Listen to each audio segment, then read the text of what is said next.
Book of 3 John, that's where we'll spend our time tonight. Appreciate Brother Bo for filling in last week while I was in Virginia, and I'm glad that we were in Virginia last week and not this week. We, as I've said to several, we were running around in just shirt sleeves up there last week, and now they've got ice and snow building up. Last report I saw about 1/4 of an inch, so I'm glad that they're there and we're here, and so appreciate y'all being here tonight. We are on 3 John. We've already covered several of the first few verses here. Let's go ahead and read as we catch ourselves back up. John writes and says, "The elder to the beloved Gaius, whom I love in truth. Beloved, I pray that all may go well with you, that you may be in good health as it goes well with your soul. For I rejoiced greatly when the brothers came and testified to your truth, as indeed you are walking in the truth." And we covered those three, and we talked about them. A lot of what is said here at the very beginning is very similar to what is said in the book of 2 John that we looked at. So we won't go back and deal with all of that. But I want us to begin in verse number 4 tonight, which says, "I have no greater joy than to hear that my children are walking in the truth." I can't remember, and I didn't mark it on my notes, I can't remember if we talked about what is said here at the beginning of verse number 4 or not.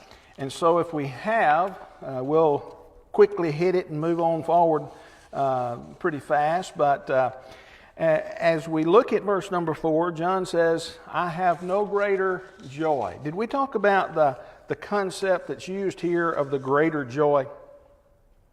You remember if we talked about that? If not, it's an interesting. We look at it and we see, well, you know, it says a lot. I have no greater joy, but in the original language, it's what we might term a double comparative.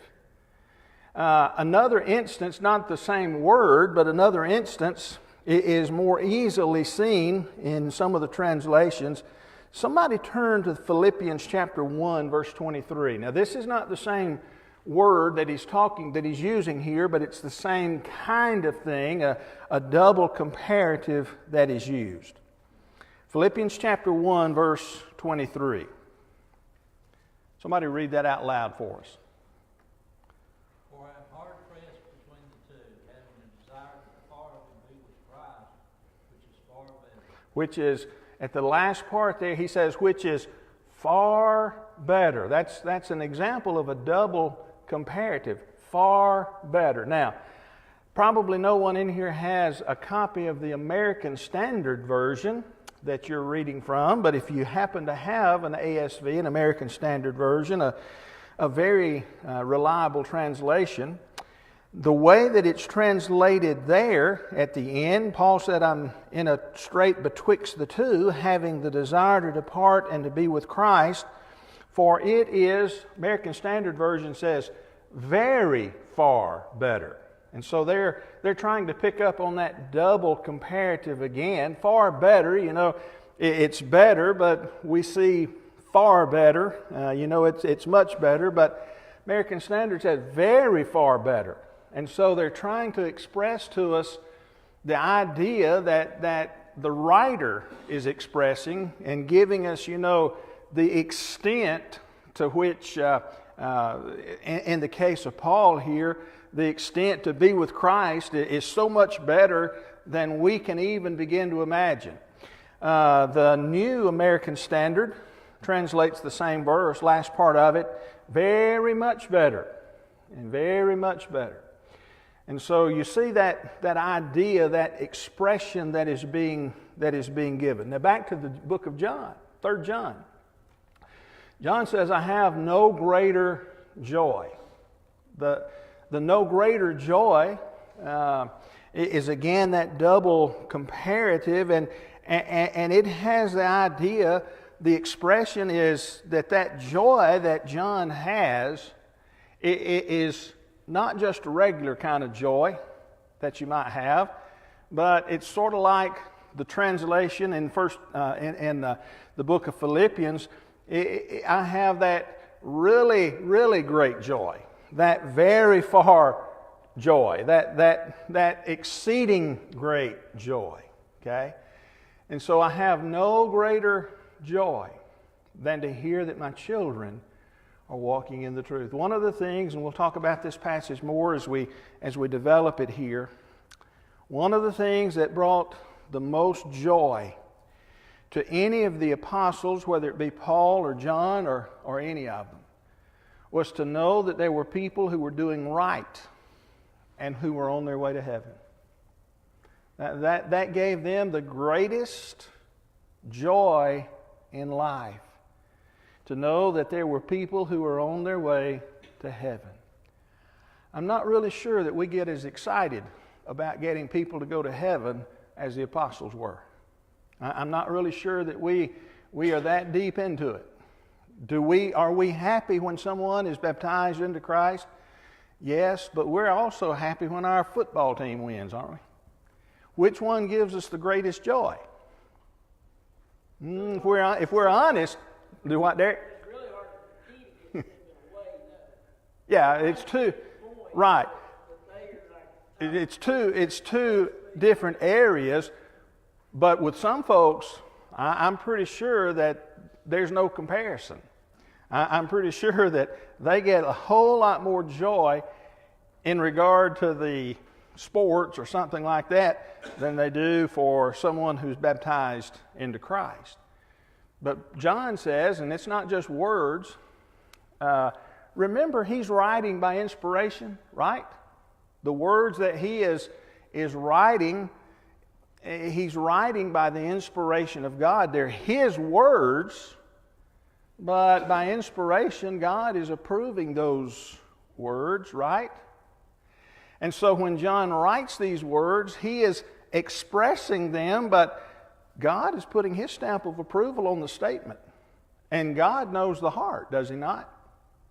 And so John says, it's not just words that he's putting together. There's nothing that makes me any more happy than to know someone is going to heaven. And in particular, who does he say here? Than to hear that my children are walking in truth. Now, walking in truth, we've already talked about what it means to walk in truth, but that's to walk in the light would be a comparison to that. And basically what he's saying is that they're following the path to heaven. But who are the children that John is talking about here? Of course, he's writing to Gaius, right? And so is Gaius a literal, physical, fleshly child of John? Or does John have something else in mind? Has something else in mind. What does he have in mind, Randall? Okay. Okay. He's the spiritual father to them, to Gaius in particular here, that he specifically is addressing here. He's a spiritual father. We remember what Paul wrote in 1 Timothy chapter 1 at verse number 2. Paul calls Timothy my true child in the faith. And in Titus chapter 1 at verse 4, he calls Titus my true child in a common faith. In 1 Corinthians chapter 4 verse 15, Paul sort of makes it pretty well obvious for us. He says, "For though you have countless guides in Christ, you do not have many fathers. For I became your father in Christ Jesus through the gospel." Paul was the one who had taken the gospel to the Corinthians, and he had been there when many of them were baptized. He makes the statement in the first chapter of 1 Corinthians that he had not baptized any of them himself except Crispus and Gaius and so forth. And as we look at that, he was there, and yet he had taught them the truth. It wasn't just that he had baptized them, literally had put them under the water and brought them up, but he was the one who taught them the gospel. And I think that's the same case that we have here when John is writing to Gaius, that Gaius is probably one of the the people who had been converted by the work of John the Apostle.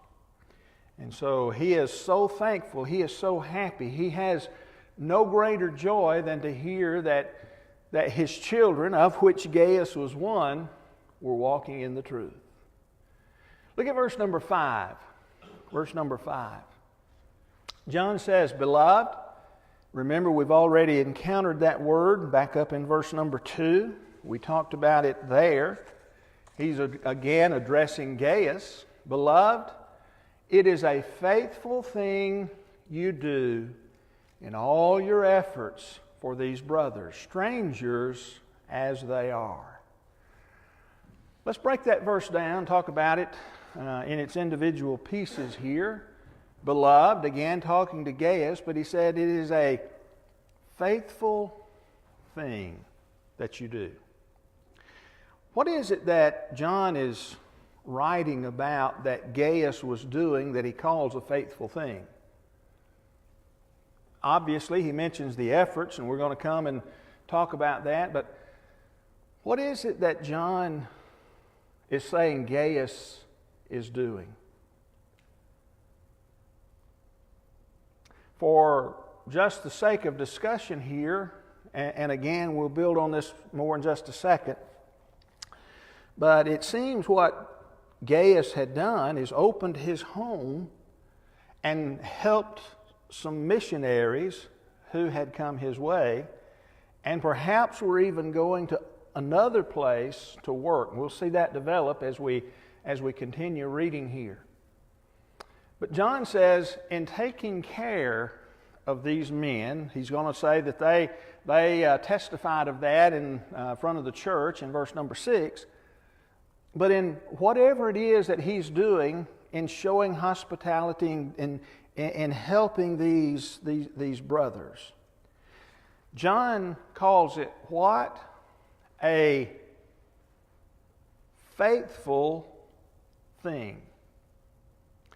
Now that word faithful comes from the same word, same root form of the word that we see translated as faith. And so whatever it is that Gaius is doing, it seems to me that he is doing that by faith. The word literally means believing, faithful, sure, true. And it's translated in some of those ways and used a number of times in the New Testament.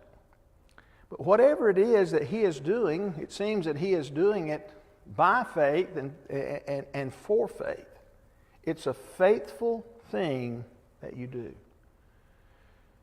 Gaius, it seems, is a hard worker, doing what he can for the spreading of the gospel where he is. And so John commends him for his work, for what he is doing. It is a faithful thing that you do. How easy is it to be faithful in doing something if you're being criticized for it? If somebody criticizes you for what you're doing, how easy is that? Well, it's not real easy, is it? I mean, none of us like to be criticized or somebody jump down our throat or, however we want to say that. We don't really like that. But I want you to remember as we again continue to develop what is said in this chapter, that it's very likely that whatever it is that Gaius is doing, he's being criticized for. When we get down here and start talking about Diotrephes, very likely that he is being criticized for his work. But now what in John writing this letter to him, now what does Gaius have? He has a divine, because John is writing it by inspiration, he has a divine commendation, doesn't he? It really doesn't make any difference what Diotrephes, how bad he gets, through the apostle, God has said to Diotrephes, "You're doing a good job, son. Keep up the good work." We'll see that as we see it. But it is a faithful thing that you do. Now notice again what the passage says. It's a faithful thing that you do in all your efforts. All your efforts. The word translated efforts here is literally means labor for or minister about. To labor for or minister about. What was it that Gaius was doing? I asked you that a second ago. It seems that he was showing hospitality to the brethren, to the people who were there, who were coming to spread the gospel, and whether it's where Gaius is or where somewhere else. It seems that he is expending effort. Now that word again means labor for, minister about. Does that sound to you as though Gaius is just letting them spend the night at his house?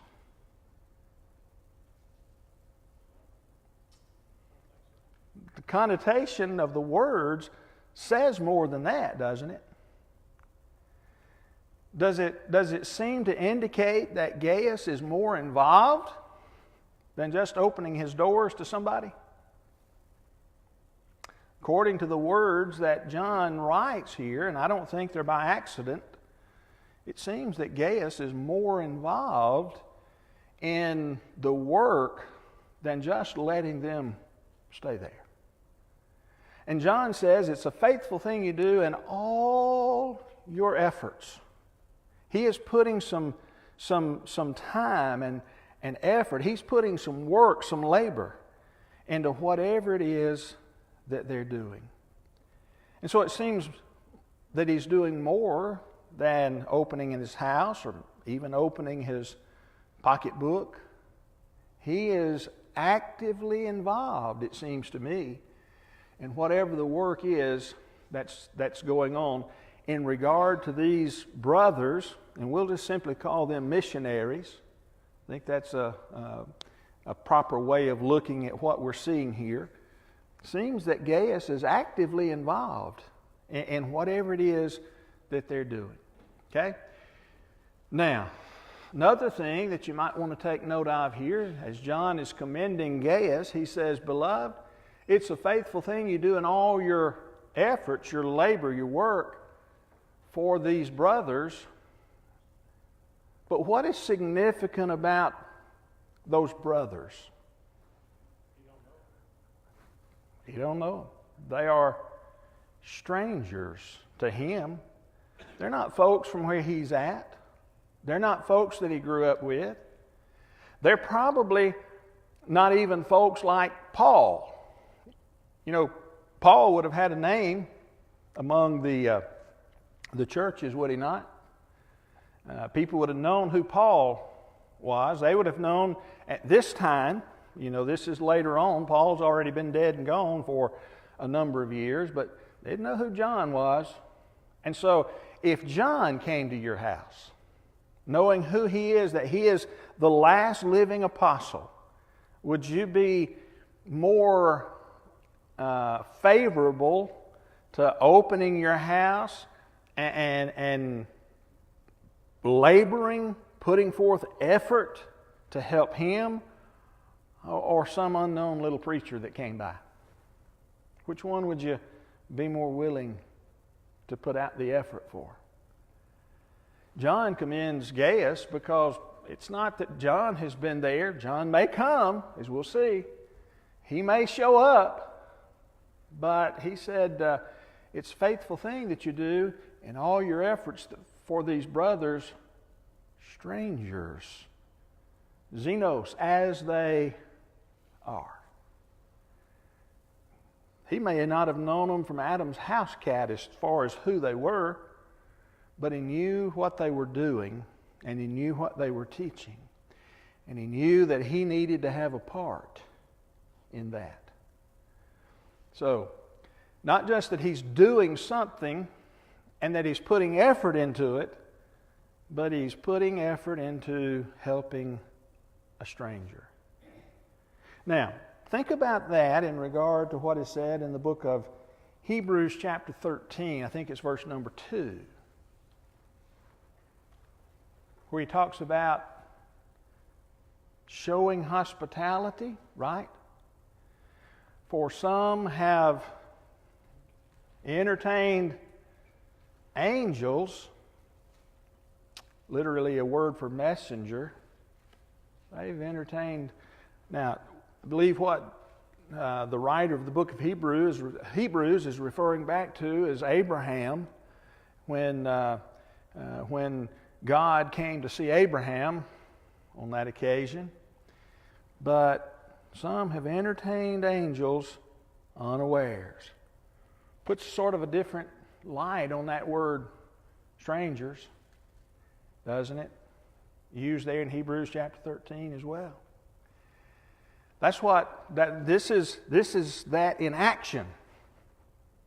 What Gaius is doing is putting what had been taught in the book of Hebrews to work. That's why he's one of the reasons he's called faithful. It's what he was supposed to be doing by faith. And so John commends him for that. Okay? Look at verse number 6 then. Who, this is a continuation of the sentence. Beloved, it's a faithful thing you do in all your efforts for these brothers, strangers as they are, who testified to your love before the church. You will do well to send them on their journey in a manner worthy of God. These brothers had evidently been there. The who of verse number 6 refers back to the strangers, to the brothers that are mentioned there.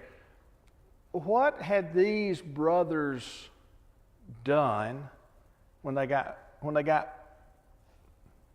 evidently back from their sponsoring congregation? What had they done? Okay, they told them of the generosity of Gaius, but where'd they do that? Okay, so let's reason through this a little bit. What does it appear that these brothers were doing when they got back to where John was, where they had been sent out from, evidently? What were they doing? What would we call that? Are they giving? Oh, there you go. Seems that they're giving a report of their work, right? Now, isn't that what happened whenever Paul and Barnabas were sent out? You go back to the book of Acts. They get back to Antioch. What'd they do? They met with the church, and they told them about all of the things that were going on. There were some things that were related to the church at Jerusalem. So what did Paul and Barnabas do? They went to Jerusalem. What did they do? They gave a report. And, in that report, there was other things that were going on because Paul was reporting on the Gentiles and how that they had obeyed the gospel. And there are things that are there. But as we look at it, it seems that they're giving a report of what's going on. And in the midst of their report, what are they doing? They're praising Gaius. They're calling names, aren't they? About individuals. How many of you have ever sat through a report of some of the missionaries? Or somebody who's been on a mission trip. Randall, you've been to Romania. When you come back and you show the pictures, what do? Well, you tell maybe about who you studied with, but you also tell about the Romanians and how they treated you. And I've heard you call names. I've heard different ones who are giving reports call names about how somebody did That seems like just like what we have right here. That's what they were doing in the first century too. Derek? As cold waters to a thirsty soul, so is good news from a far country. It encourages the listeners as well. Absolutely. Absolutely. If you could, if you could really, I mean, we communicate the best that we can in letting folks know about those people who are there. We communicate as best we can. But I want to tell you something. And you know, you guys who have been, you know it as well as anybody else. You can't express all of it in words, can you? You can't tell exactly what you experience. I mean, you can use some good words, but you can't always get that feeling that you get and express it to everybody else. But when these brothers came back, one of the people that they told about to the entire church, he said, they testified to your love before the church. They told everybody what Gaius was doing. Why did John tell Gaius that? Why did John include that little snippet of information in his letter back to Gaius? It's like you're talking about with us. Somebody tells you they appreciate the job you've done over there. How does it make you feel? Yeah. Gaius rather is a man that is like everybody else. He needs to be encouraged. He needs to be encouraged. Now, if somebody is coming down on him, around him, such as Diotrephes, then he needs to hear from John, you're doing a good job, you're a faithful brother, you're faithfully taking care of these things. But he also needs to know that other folks who have been in his presence recognize that, to the point that what are they doing? They're telling other people about what Gaius is doing. And so you see a chain of encouragement that is developing here. John is telling them, you did a good thing back in verse number 5. And now he says, even the ones to whom you had served, the ones that you had put effort forth for, they're telling other people too. And now the church. By the way, which church? Which church? Seems to be the church where, somebody started to say something? The church where John was, and by the most reliable things that we know, John during this time would have been at Ephesus. At Ephesus. And so the church at Ephesus, at the time of this writing, had become a very prominent congregation. The last of the apostles. If this is written, about in the 90s, early 90s or so, the last of the apostles is there at Ephesus serving. One other thing about the church at Ephesus as well that you might want to understand. You remember back when Paul had established the church at Ephesus, and he came back through, and we have in the book of Acts chapter 20 that he warns the elders. He calls the elders as he's passing through, calls them, meets with them, and tells them to be sure to shepherd the flock, and so forth. Verse 28 of Acts chapter 20. What else did he warn them about? These elders. False teachers from where? From among yourselves. Watch out for that. That's the same church at Ephesus. Well, church history tells us that one of the first places that began to develop what would later become Roman Catholicism, or the Eastern Orthodox Church, began right there in Ephesus, not long from this time, because you began to have one of the elders who decided to be above the others. And then you spread it out. You know, it eventually developed into what the Roman Catholic Church has today, with the bishops and the archbishops and all of those guys. But they come back and they tell about Gaius right there in that prominent congregation, of one of the probably most prominent of the day. And now Gaius has got his name mentioned right there. Who testified to your love before the church. And then John says, what? He says, you will do well to send them on their journey in a manner worthy of God. What does that mean?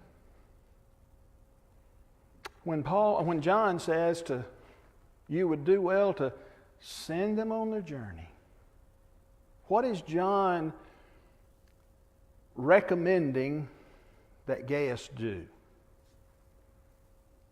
If we look at that word only in English, what would we suspect? What would we say that John is telling him to do? To send them on their way, send them on their journey.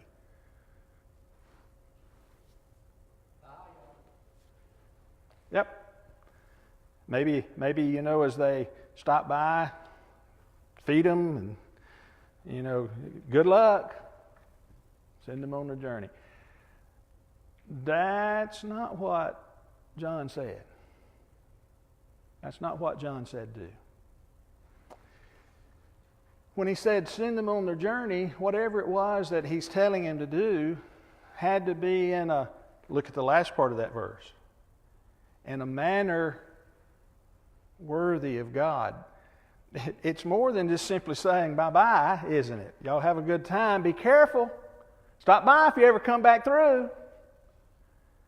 Whatever it is that John is telling them to do, there is a standard by which it's to be done. Right? When he says do it in a manner worthy of God, there's the standard by which it is to be done. Turn, if you will, to the book of, let's see, lost my verse here. Romans chapter 15,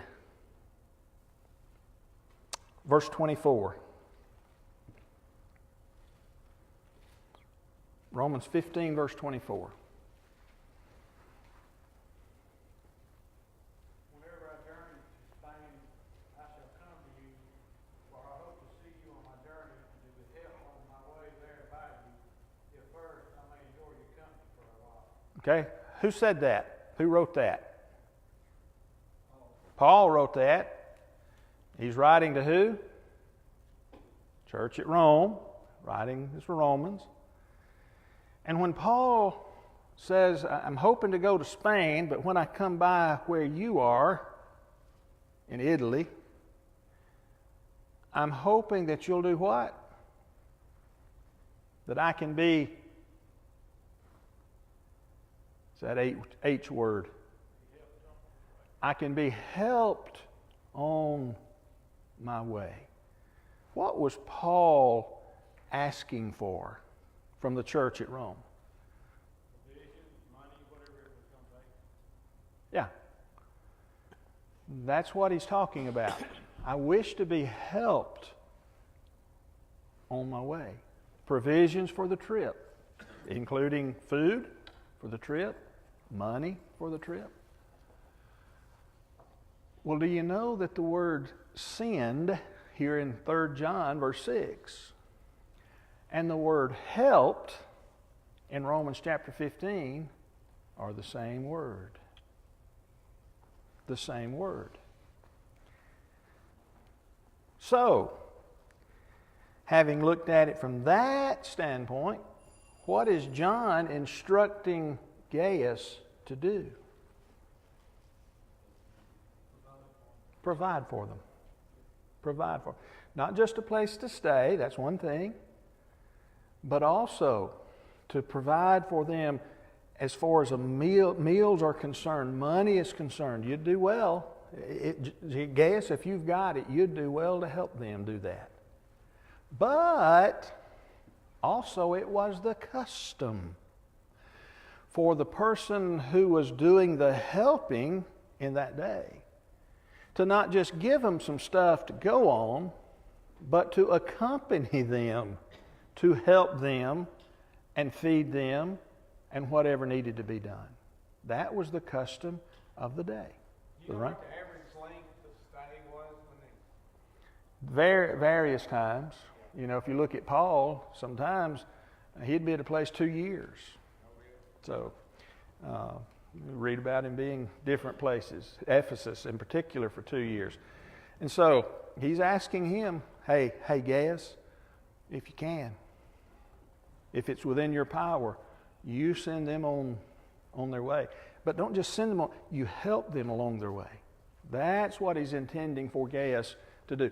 And when he did it, it was again to be up to what standard? In a manner worthy of God. Wow. John wrote a lot in a little bitty chapter, didn't he? And he's still just talking to Gaius. We ain't even got to the other two men that he talks to and about yet. So we'll pick up here next time.